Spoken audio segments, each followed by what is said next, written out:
안녕하세요. 주간전망대입니다.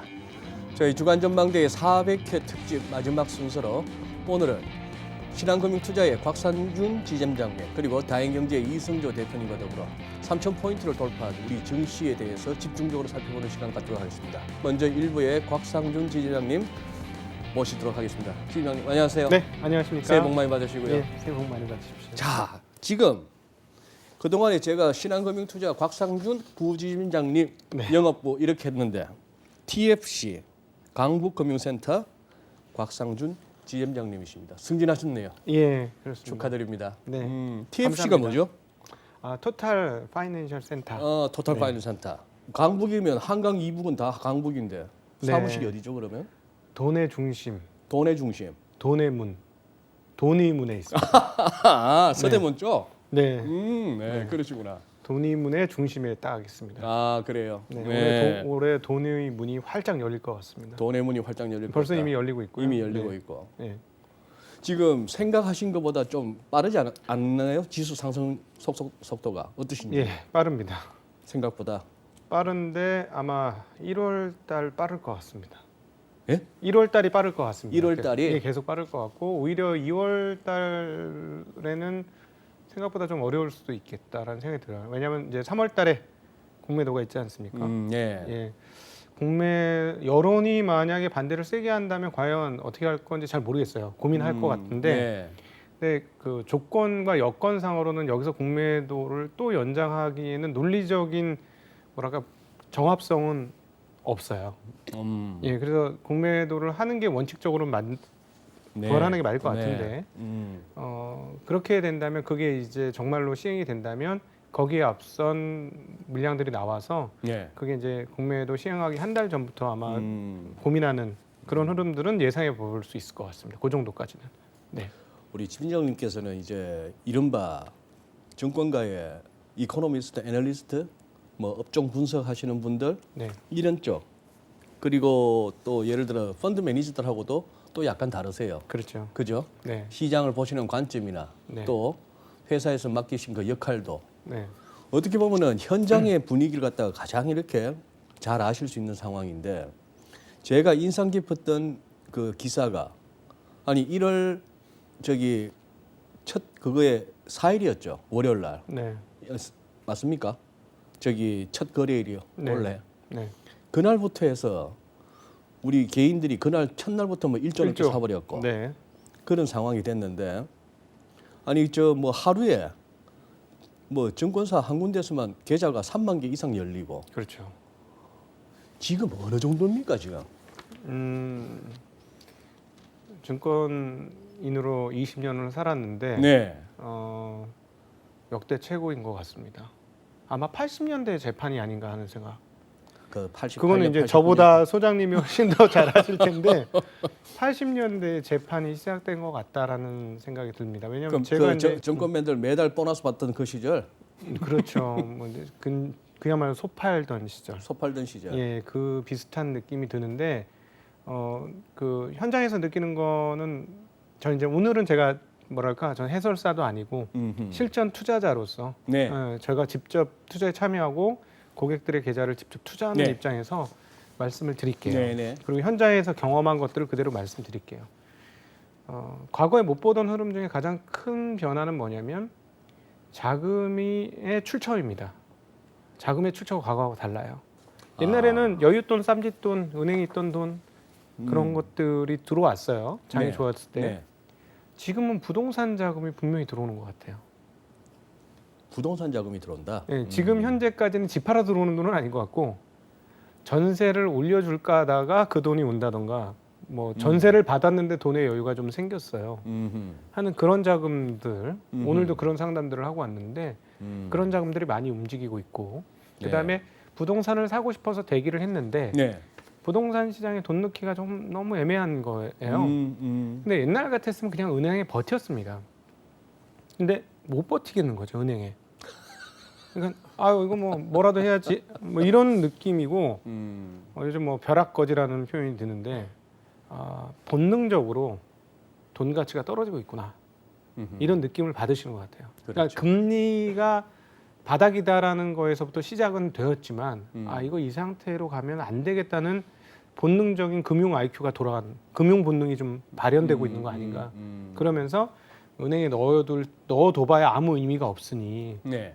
뭐 1억에 몇만 원, 세후 몇만 원 받아봐야 그게 무슨 의미가 있느냐, 몇십만 원 받아봐야. 네. 그러니까 그거를 시장은 좋아 보이고 계속 또 분위기가 썩 나쁠 것 같지 않으니 이쪽으로 넘겨야 되겠다 하고 그런 자금들이 오는데 그렇다면 그게 뭐 몇백 몇천이 아닐 것 같은데요. 제가 이제 규모가. 제가 아주 주린이 분들을 위해서 쉽게 설명하는 게 있죠.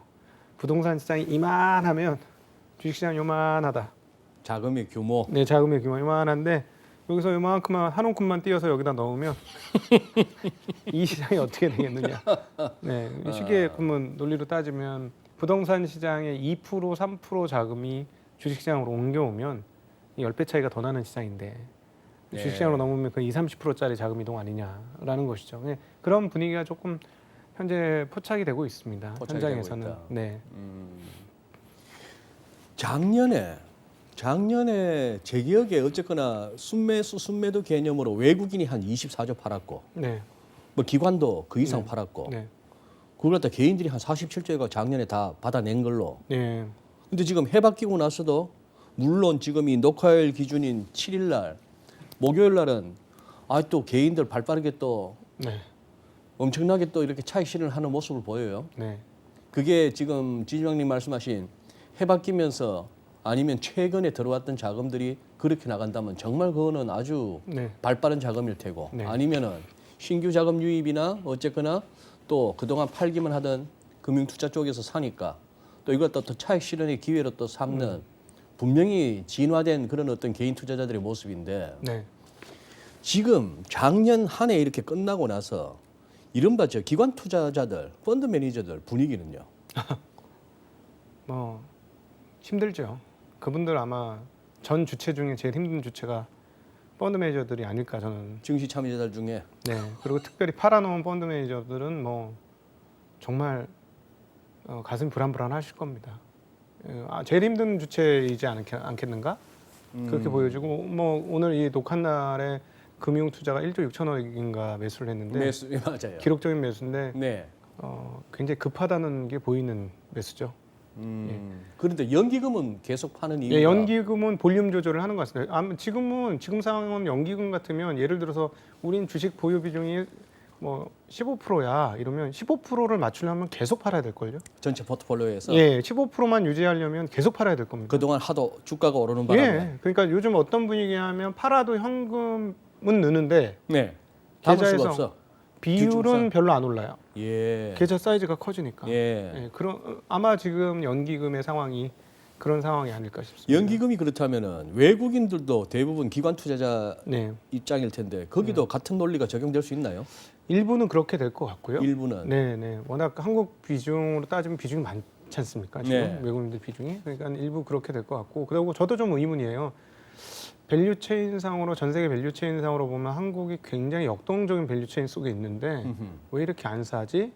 그래서 뭐 현장 투자자 입장에서 이번에 잘하면 외국인 애들이 고점 만들겠구나. 네, 이런 생각도 듭니다. 네. 네. 야 이건 진짜 어떻게 보면 우리 증시에서 자본시장 개방일에 처음 나오는 얘기인데 네. 근데 예전에도 고점에 외국인들 좀 많이 사긴 예전에도? 했었어요. 물론 IMF 끝나고 싸게 엄청나게 샀기 때문에 그걸 들고 있어서 비중이 높고 많이 버는 거긴 하지만 고점 불나방들은 한국 사람만 있는 게 아니죠. 외국인들도 불나방은 있는 거죠. 네. 외국인들은 있고. 예. 예. 이 사실 작년 말만 하더라도 11월에 그 랠리가 있고 하는 와중에도 사실상 2021년도 지수 목표치를 갖다가 증권가에서 제시하면서도 3,000 아주 조심스럽게 네. 뭐 3,200 하면은 굉장히 공격적이다 뭐 이런 식으로 바라봤는데 공격적인 게 아니고 정신이 있는 애니 이렇게 했었죠. 그랬었죠. 예. 그때 네. 지금은 숫자가 어디까지 올라갑니까? 저는 그래서 이제 일반 투자자분들한테 드리고 싶은 말은 더 이상 지난 1년간 계속 틀렸지 않느냐. 계속 틀렸죠. 숫자 예측한 게 다 틀렸지 않느냐. 제발 숫자 좀 예측하지 마라. 네. 갈 때까지 가는 시장이다. 갈 때까지 가는 그러니까 이거는 이제 진짜 실전 투자자로서 말씀드리면 몰라요. 고점 어디까지 나올지. 그러니까 맞습니다. 간단한 몇 가지 아. 그 지표들은 있습니다. 고객 예탁금이 꺾이면서 줄어든다? 그럼 조심해야 되겠죠. 근데 돈이 들어오는 상황에서 시장이 꺾인다? 안 꺾일 것 같거든요. 그리고 고객 예탁금은 계속 늘고 있는 추세. 예, 그러니까 그래서 저희도 정말 그게 제일 경이로워요. 고객 예탁금이 계속 느는 그 계속 상황이. 이렇게 샀음에도. 예, 그러니까 사면 빠져야 되잖아요. 1조, 2조, 3조 이렇게 샀으면 그만큼 빠져야 되는데 안 빠지는 거예요. 그게 제일 경이롭고 지금. 근데 어쨌든 그 현장 투자자 입장에서는 고점 예측은 되게 무의미하다. 그래서 저는 오늘도 한 손님에게 이렇게 얘기를 해요. 지금 많은 분들이 와서 돈을 뭐 추가로 맡기면서 예. 하는 얘기가 뭐냐면 지금 괜찮을까예요. 그런- 이런 상황에서도 괜찮겠어요? 너무 많이 오르지 않았어요? 네. 작년 8월 달부터 듣던 얘기죠. 네. 너무 많이 오른 거 아니에요? 그러면서 돈을 맡기시는데 제가 어떻게 대안을 드리냐면 자, 이번 장의 고점이 3천에서 끝날지 4천에서 끝날지 어디서 끝날지 잘 모르겠습니다. 저도. 자, 그럼 어떻게 해야 되냐? 크게 한 대 얻어 맞으면 그때 나오시죠. 크게 한 대 얻어. 네, 우리가 고점에서 10에서 15% 정도 깨지면 그때 나오시죠. 차라리 그게 낫겠습니다. 지금 먼저 사전에 예측해서 별로 좋지 않고 사전에 예측하신 분들은 지금 다 죽었죠. 곧버스, 인버스 지금 다 지금 절단 작년 연말에 인버스를 치신 분들도 순식간에 손실률이 작년 1년 시장 오른 만큼 손실이 나버렸으니까 곧버스 이렇게 하신 분들은 순식간입니다 지금. 순식간이다. 네네. 그러니까 그 고객분들, 투자자분들이 이제 신규 매수나 진입을 하면서 지금도 괜찮을까요?라고 이렇게 상담하는 이유는 아마 그런 것 같습니다. 뭐 최근 들어 우리 부총리나 하는 총재께서도 네. 언론 매체를 보면은 어느 정도 자꾸 이렇게 과열에 대한 어떤 경고를 갖다 바라고 있는 거잖아요. 그 실전 투자자가 아니면 사실 시장 정확히 몰라요. 근데 그분들 입장에서 누르는 게 그분들의 정체성입니다. 저는 네. 그렇게 생각하고요. 그렇게 해서 혹시라도 뭐 잘못될 것은 막는 게 맞다고 저는 그분들 입장에서는 당연히 그럴 수밖에 없을 것 같아요. 근데 그게 정답이냐 아니냐는 또 전혀 다른 문제인 거죠. 그분들이 본질적으로 실행해야 할 거를 했다고 저는 생각을 하고 네. 당연히 경고 사인은 줘야 된다고 생각하고 네. 근데 그 시장의 흐름들이 어떻게 될 것인지는 그건 또 전혀 모르는 상황이고 근데 그렇죠. 제가 그래서 이제 실전 투자하는 입장에서 그러면 이걸 어떻게 논리적으로 풀 수 있느냐 잘 안 풀리는 거예요. 왜냐하면 지금 저희가 4, 4분기 그 코스피 실적이 한 39조 원 정도 네. 되고 그러니까 한 40조로 치면 160조를 버는 건데요. 예. 현재 코스피 시가총액이 2,150조 정도가 되었습니다. 네. 네. 그러면은 이미 이제 과거의 14배 정도 수준을 이제 뛰어넘는 수준이니까 소위 말하는 밴드 상당을 뚫었어요. 네, 맞아요. 그러면 이제 네. 과열이라고 볼 수 있죠. 근데 그 우리가 모르는 한 가지, 측정이 제대로 안 되는 한 가지는 달러도 많이 풀고 원도 많이 풀고 코로나로 인해서 돈이 너무 많아졌는데 도대체 이 돈 가치가 어디 선에서 적정한 돈 가치로 포지셔닝이 될 것인지를 모르겠는 거죠. 이건 지금 누구도 잘 예측하기 네. 어려워요. 그러니까 일단 피해가는 자금들이 지금 주식시장에 들어오는 거고요. 또 하나 이제 실전 투자자로서 그럼 도대체 지금의 위치가 어디냐 이걸 볼 때 정확한 이런 지표들이 우리한테 바로미터를 제공해주지 못하니 그럼 심리 지표로 따져보자. 네. 심리의 상황들. 네. 방금 말씀드렸습니다만 의혹하고 있거든요. 의혹 지금 의심하고 있고 확인해야 되겠는데 의심스러운 아하. 이런 반신반의가 지금 투자하는 분들의 지금 태도인데 근데 과거에 보면 이런 정도면 이제 추세적 대세 상승장이거든요. 그래요. 예. 추세적 대세 상승장의 마지막 파이널은 참여자 전원의 확신이에요. 네.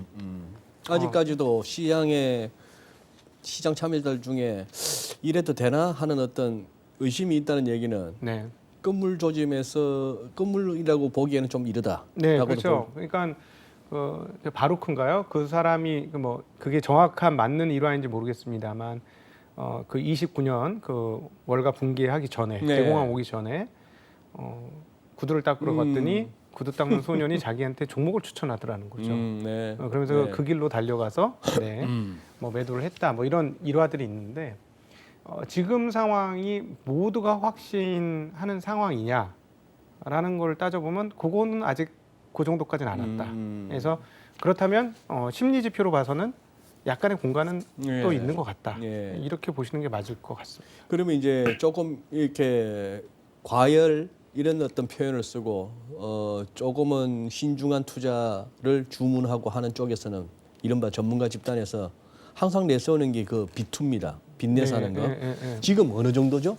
빚이 지금 되게 재미나고 웃기는 상황이 뭐냐면 제가 보기에는 증권사들 중에 이렇게 올라갈 거라고 예상해서 준비한 데는 아무도 없는 것 같아요. 돈이 없어요. 빌려줄 돈이 없어요? 빌려줄 돈이 없어요. 그래서 다 빌려줬어요. 이미 금고는 다 털려 있습니다. 근데 그 고객 예탁금이 정말 놀랄 정도로 많이 들어오고 시장 네. 규모가 커진 거에 비해서는 그렇게 빚의 양이 고객 예탁금 대비 비율로 따지면 그렇게 많지는 않아요. 그리고 고객 시가총액 예탁금. 기준으로 따져봐도 그렇게 다 털렸지만 그러니까 이게 무슨 말이냐면 증권회사들이 이렇게 돈 많이 빌려가게 될 상황이 올 거라고 상상을 못한 거죠. 알았다면 자금 조달을 뭔가 더 해놨었겠죠. 왜냐하면 땅 짓고 헤엄치기 아닙니까? 증권사 입장에서는 주식 담보로 돈 빌려주는 게 땅 짓고 헤엄치기 영업인데 이걸 못하게 되는 상황들이라는 건 그만큼 준비가 안 됐다는 거고 그만큼 갑자기 시장이 급작스럽게 커진 거죠. 네. 네. 지임장님께서요 매일 종목별, 업종별 다 그리고 또 고객들하고 상담하시다 보면은 뭐 그거는 이렇게 체화돼 있을 텐데 지금 이 와중에도 좀 못 가는 업종 내지는 못 가는 종목이 있죠. 많죠. 어떤 것들이죠? 많죠. 지난번 이제 연말기에 나와서 제가 투자하시는 분은 대형주를 투자하시라 이렇게 네. 말씀드린 게 네. 그냥 한 소리가 아니에요, 사실은. 대형주, 주도주를 가라 뭐 이런 아니 쪽. 주도주가 아니라 대형주, 싼 대형주를 사라고. 대형주로. 네, 대형주 싼 주식을 한번 사보시라는 네. 말씀드렸는데요. 돈이 쉽게 얘기하면 풀장에 물을 막 대고 있으면 그러니까. 물 수위가 올라와서 빨리 뜨는 놈도 있고 늦게 뜨는 놈도 있지만 어쨌든 다 뜨는 다 거거든요. 뜨죠. 예. 지금의 유동성 분위기는 그 분위기가 나는 거죠. 네. 그러면 PER 3배, 4배, PBR 0.2배 이게 어느 순간 안 싸 보일까요? 저는 그렇게 생각하는 거예요. 그래서 드디어 오늘 이 녹화를 찍는 날 아주 기념비적인 일이 있었는데 뭐죠? 20년 동안 침묵하고 있던 SK텔레콤이 8% 정도 올랐습니다. 그 크고 무거운 종목이 하루에 8%로 네, 올라요? 뭐 특별한 이유는 없어요. 물론 작년도에 이유는 나왔습니다. 망 중립망을 일부 제한적으로 푼다. 이런 아주 걔네들 입장에서는 큰 호재가 떴는데요. 그리고 또 뭐 바이든의 공화당 민주당의 상원 장악, 네. 장악까지는 아니더라도 그 다수당이 네. 되는 이런 상황이 불러일으킨 거긴 합니다만 돈이 이 정도로 많으면 그 큰 대형 종목군들 중에서 못 간 놈들이 제자리 찾는 그런 상황을 상상하는 거는 합리적인 추론일 수 있다고 생각합니다. 그래서 오히려 그 많은 분들이 저희가 이제 항상 그 개인 투자자들에게 드리고 싶은 말은 제발 주식시장에서 사람 많은 곳에 가지 마라. 사람 많은 곳에 가지 마라. 네, 사람 많은 곳에는 인기 많으니까 사람 많은 거고 인기 많은 건 평가를 상당히 많이 받았다. 먹을 공간이 별로 없다. 인기 없는 데를 찾아가라. 인기 없는데 앞으로 인기 있어질 것들을 찾는 게 좋은데 네. 정 안 되면 중타라도 칠 네. 그런 쪽으로 찾아가라. 그러면 연평균 수익률로 따져보면 나쁘지 않은 연평균 수익률을 마음 졸이지 않고 낼 수 있을 것이다. 근데 한국이 지금 뭐 금융주 많이 쌉니다. 많이 싸다. 많이 쌉니다. 네. 네, 많이 싸고요. 또 아까 통신주들도 많이 싸죠. 네, 저는 원래 유튜브에서는 절대 주식 개별 기업 얘기 안 하거든요. 네. 근데 이제 금기를 깬 게 이제 10조 이상은 얘기해도 되겠다 해서 10조 시가총액 10조 이상은 얘기해도 되겠다 해서 말씀드린 게 한국전력, SK텔레콤, 네. 은행주 이런 것들을 말씀드렸어요. 예. 한국전력 최근에 한번 또 훌쩍 뛰었잖아요. 네, 뛰었죠. 그건 전기세 풀어준다고 했기 때문에 굉장히 큰 뉴스예요. 그것도. 근데 정말 저는 야심차게 얘기했거든요. 아무도 귀담아 듣는 사람이 없었어요. 그래요. 그때 저는 느꼈죠. 아무도 귀담아 듣는 사람이 없는 거 보니까 이 기업들이 잘 되겠구나. 항상 그렇거든요. 투자 현장에서 보면 이게 괜찮아 보이는데 한데 별로 이렇게 호응을 못 받고 외면당하면 확률적으로 굉장히 좋은 결과를 내는 경우가 많았습니다. 네, 지금도 아마 이런 말씀을 드리면 쟤는 왜 여기 나와서 뚱딴지 같은 얘기를 하냐 이렇게 하실 수 있는데 아마 올해 연말 되면 그냥 뭐 마음 편한 투자로 따지면 결과치가 나쁘지 않을 가능성이 상당히 높지 않을까 하는 생각 가지고 있습니다. 그 말씀은 그러면 역으로 네, 지금 대부분의 우리 투자하고 계신 시청자분들 중에 지점장님께서 뭐 예를 들어 뭐 바이오든 뭐든 배터리든 뭐를 갖다가 이렇게 유망하다고 하면 가장 당장 이렇게 듣기에 좋을까요? 지금 말씀하신 바로 그거죠. 그런- 뭐 BBIG 하는 뭐 바이오, 그다음에 뭐 배터리, 음. 뭐 그렇죠. 인터넷, 게임 뭐 이런 것들 얘기해 주면 그래? 이러죠. 실제로 제가 많은 분들이 친구를 걸쳐서 이렇게 올 때 네. 야, 뭐 좋은 거 없어? 이런 거죠. 그래서 음. 그냥 무난하게 이런 거 좋아. 전 정말 좋아서 이런 거 좋아 얘기하면 안 들어요. 이게 사람 심리인 거예요. 근데 이 심리를 내려놓으셔야지 주식시장에서 좋은 결과를 얻으실 수 있습니다. 네, 그래서 꼭 저는 이제 걱정이 되죠. 앞으로 이제 저는 바람은 뭐냐면 느릿느릿 꾸준히 올라갔으면 좋겠어요. 슬로우 앤 스테디가 좋죠. 네, 근데 지금 뭐 한국만 그런 게 아닌 것 같고 이번에는 저는 미국부터 벌써 먼저 그랬고 네. 다들 상당히 조급합니다. 어. 예, 조급한데 근데 그 사실은 현재 뭐 3월달에 공매도 정도 빼고는 시장을 누를 것이 별로 안 나오는 것도 맞죠. 왜냐면 연준이 완전하게 완화적인 태도로 딱 버티고 있으니까 여기서 시장을 꺾어야 된다라고 얘기하기도 굉장히 어려워요. 그러니까 예측하지 말자는 거예요. 네. 최소한 뭐 연준이나 누가 꺾어줘야 네. 같이 우리도 꺾는데 그런 꺾임의 시그널이 하나도 안 나오는 상황에서 저 먼저 꺾으면 자기 먼저 꺾으면 바보 되기 좋으니까 어쩔 수 없다라는 거죠. 현장 대응은 이렇게 할 수밖에 없을 것 같습니다. 그러니까 너무 이런 표현들이 논리적인 정합성이 없다. 그리고 어떤 경제적인 이론적인 가치가 없다라고 느낄지 모르겠습니다만 네. 실전 투자에서는 어쩔 수 없어요. 예, 저는 그렇게 말씀드릴 수밖에 없을 것 같습니다. 어떻게 보면은 작년 좀 더 빨리는 재작년부터 이렇게 월가스부터 회자되었던 FOMO, Fear of Missing Out. 야, 이렇게 장 달리는데 나만 이거 못 올라타는 거 아니야 하는 그 두려움. 네, 그래 FOMO 장세 했는데 어떻게 보면 이 FOMO의 심리가 지금 이 연말 연시에 이런 상황. 네, 뭐 크리스마스 전후해서 1월 1일 이제 신년 그때까지 뭔가 연말 분위기에 장도 이렇게 그거 하고 끼는데 나표도 있고 해서 그때 이제 많이는 모이지 못했어요. 시기적으로 보니까 5인 이상 집합 금지였으니까 네, 2명씩 서너 명씩 모여가지고 얘기하다 보니 다들 새해 네. 결심 내지는 새해 소원으로 나 2021년 개장만 해라. 가서 나 계좌 열고 나도 주식해서 네, 나도 주식으로 내 연봉만큼 한번 또 따로 별도로 한번 벌어볼 거야. 네, 이런 생각을 했는지도 모르겠는데 네. 한국 분들 금융 IQ가 굉장히 좋아진 것 같습니다. 금융 IQ. 네, 그 근저에는 달러가 심상치 않다는 거를 알고 있는 듯해요. 이 현재의 분위기는. 그러니까 저는 개인적으로 그 투자를 계속하면서 공부를 하면서 금융 실전 투자하고 공부하고 실전 이걸 병행하다가 이제 점차 실전으로 느끼는 금융의 역사에 있어서 네. 지금 상황이 71년 이후 가장 극단적 변화 속에 우리가 놓여져 있는 거 아닌가. 네. 달러의 증발 양을 따지면 70년대 이후 가장 강력한 증발이 이루어졌다고 보여지거든요. 네. 그러면 이 달러가 과연 어떻게 될까? 그게 바로 비트코인이 지금 열광적인 수치를 내는 이유 같아요. 그러니까 미국의 기관 투자자들조차도 비트코인으로 방향을 상당 부분 좀 틀은 집단들이 있거든요. 네. 예. 물론 이제 저는 그 배경에는 미국에서의 금값 단속이 있다라고 보고 있습니다. 미국에서 증거금과 그리고 그 레버리지 비율을 좀 막는 이런 흐름을 보여주니까 네. 금값이 못 올라가니까 예. 달러 대체제로 그 비트코인이 치솟은 것이다 이렇게 보여지고 한국 투자하시는 분들도 금리도 금리지만 이제는 아마 달러 이상하다라는 걸 느끼면서 그 대안으로 주식을 좀 생각하고 있으신 게 아닌가 싶어요. 그러니까 이거 전문가들 많이 들으시잖아요.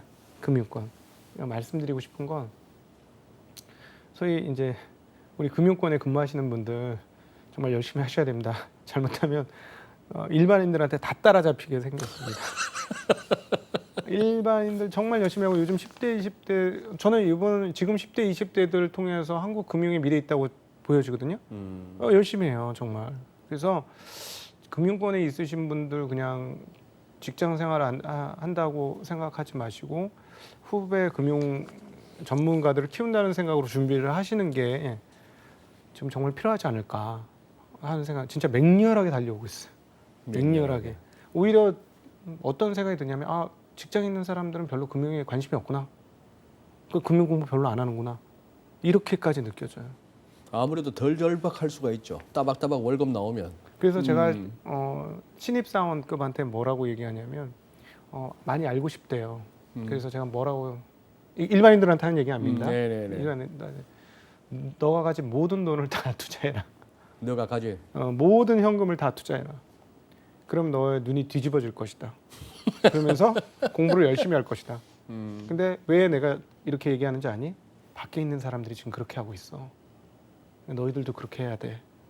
라고 제가 가이드를 드리죠. 그러나 또 드리고 싶은 말씀은 이제부터 비투는 안 됩니다.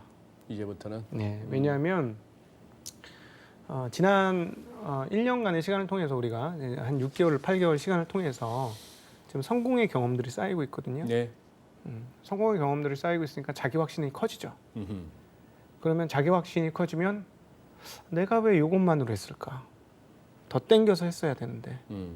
그러면 더 땡겨서 해도 지금까지 성공했으니까 앞으로도 성공할 거라고 생각을 하기 쉬우신데요.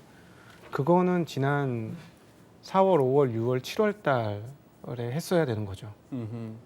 그때는 땡기셔도 될 수 있었죠. 시장이 워낙 많이 빠졌었으니까. 네. 그러나 지금부터는 위로 계속 지수가 올라감에 따라서 이게 뭐 설령 4,000포인트를 간다 할지라도 그 오히려 위험은 차츰차츰 점차 증가하는 것이기 때문에 오히려 이렇게 생각하시면 되지 않습니까? 자기가 성공한 그 비율을 계속해서 복리로 키워가신다는 정도의 생각을 하시면 좋지. 남의 것까지 땡겨서 이렇게 한다는 건 오히려 자기 확신이 화를 불러오는 거일 수 있어서 그 부분은 정말 조심하시라고 말씀드리고 싶어요. 네. 아무래도 이제 유동성이 가장 큰 배경이 되는 이런 랠리다 보니까 이제 우리의 논의가 이런 식으로 될 수밖에 없고 또 대부분의 또 객장으로 오시는 또 일반 투자자분들의 관심도 그렇게까지 깊이는 안 가겠습니다만 지점장님 보시기에 네. 그래도 이 시장에서 왜 말은 좀 대줘야 된다 싶어서 늘 하는 게 무슨 밸류에이션 아닙니까? 네. 그 관점에서는 어떻게 보세요? 이제 비싸지죠. 그래서 제가 밸류에이션 가치가 있는 쪽으로만 가자고 말씀드리는 거예요. 대형주들 싼 건 많으니까. 아직. 싼 거 많으니까. 예, 싼 거 많으니까 거기서 노는 게 조금 안전한 놀이터 아니겠느냐라고 말씀을 드리는 거고 밸류에이션으로 따지면은 그래서 이제 고민인 게 도대체 우리의 통화 가치가 어디까지 하락을 해서 우리의 밸류에이션 폭이 달라질 것이냐. 통화 가치 하락? 환율 하락? 아니요. 그러니까 달러 가치 하락. 그러니까 돈 가치의 하락. 이 돈 가치가 계속해서 네. 하락하고 있으니 이 부분을 예를 들어 돈 가치가 반토막이 나면 옛날에 14.4배가 최고 PER 고점이었으면 돈 가치가 반으로 떨어지면 28.8배를 해도 사실 논리적으로 타당한 얘기지 않습니까? 네. 그러니까 그거를 잘 모르겠는 거예요. 도대체 시간이 지나봐야 나중에 알겠죠. 네. 그러니까 사실 이런 생각도 듭니다. 부동산 가격이 부동산 랠리를 한 것이 과연 부동산 가격이 오른 것이냐, 돈 가치가 떨어진 것이냐. 그러면 그동안엔 부동산 시장에서 돈 가치 떨어진 게 반영이 됐다면 이제 기업 시장, 즉 주식 시장에서도 가능한 얘기 아니에요. 왜 주식만 항상 저평가를 받아야 하느냐. 변동성이 크다고는 하지만 네. 뭐 그래서 그 부분에서 정확하게 밸류에이션을 측정 못 하겠어요. 그러나 본인의 투자는 네. 밸류에이션 근거에서 하셔야 돼요. 음흠. 전체 시장의 밸류에이션 정확한 측정 의미 없을 수도 있다는 거죠. 음. 그러나 네. 나의 투자는 밸류에이션에 거해야 된다. 그런 말씀 꼭 드리고 싶습니다. 이 뭐 동학개미와 더불어서 또 작년에 새로 만들어진 서학개미. 자, 미국이나 이렇게 해외 증시 투자하시는 분들 이제 주변에서도 가끔 듣는 얘기가 무슨 테슬라 같은 종목 같아서는 뭐 신경을 안 쓰는데 네. 그런 쪽이 아니다 보면은 뭐 주식으로 벌긴 벌었는데 이러면 원화로 바꾸니까 별로 남는 게 없어요. 이 소리가 나오거든요. 그렇죠. 그 부분이 지금 실제 해외 투자하시는 분들에게 있어서는 좀 하나의 그거겠어요. 좀 고민거리겠어요. 그렇죠. 그래서 지난번에도 제가 연말에 말씀드렸는지 모르겠는데 말씀했던 기억이 나는데 한국 주식시장이 활화산처럼 급등을 하면서 마지막 국면으로 언제 넘어갈 것이냐. 서학개미가 다시 넘어오면 그런 생각을 개인적으로 갖고 있습니다. 순수하게 제 개인적인 생각입니다.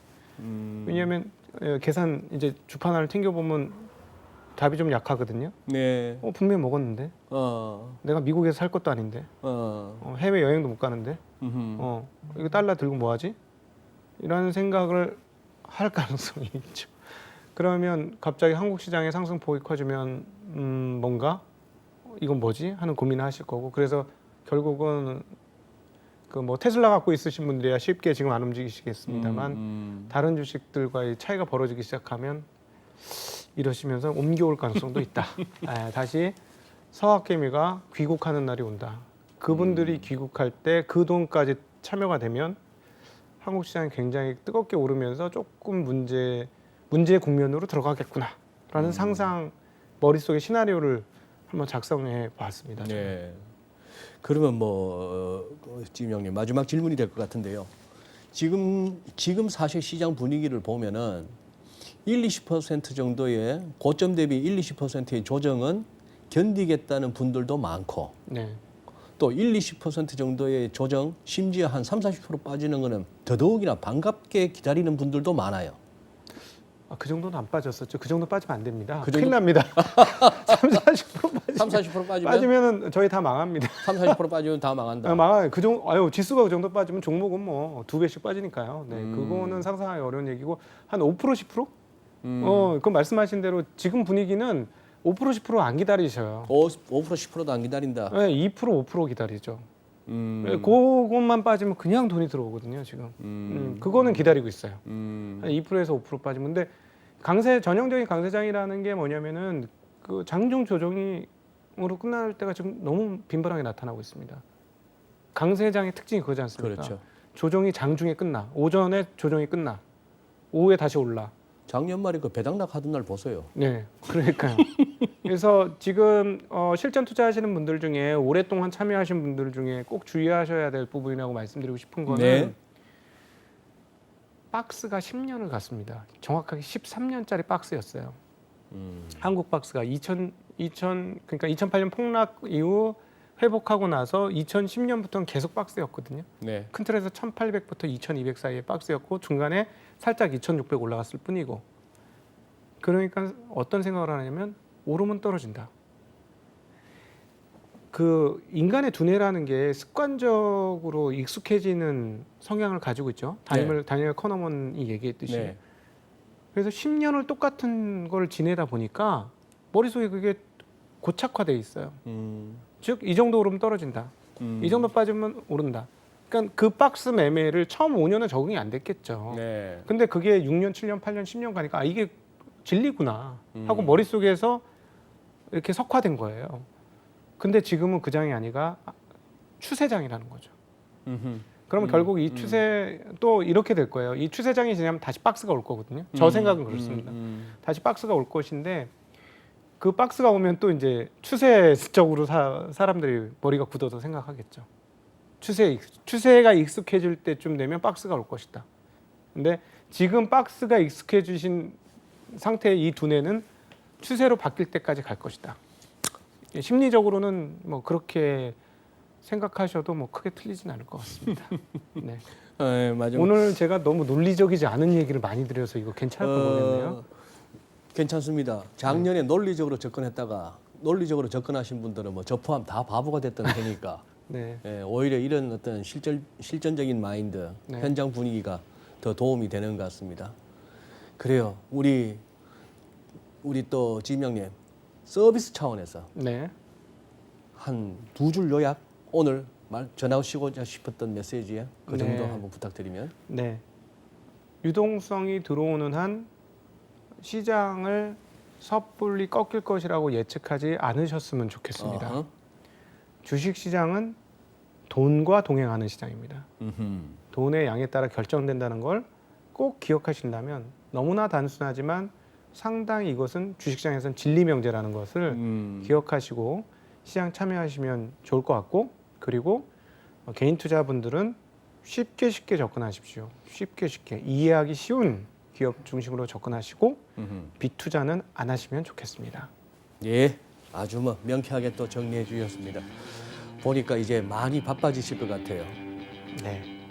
이게 장이 되시면은 예전 우리 신입 때하고는 달라요. 옛날엔 장들은 그냥 이렇게 폼 잡고 이렇게 땅땅거렸는데 요즘은 더 로드가 걸리는 것 같은데, 그래도 고객분들 수익도 신경 쓰셔야 되고 또 유튜브 활동도 계속 꾸준히 하셔서 계속 사회적으로 재능 기부하시면서 네. 건강 유의하시고 오늘 나와주셔서 고맙습니다. 불러주셔서 감사합니다. 예, 감사합니다. 고맙습니다.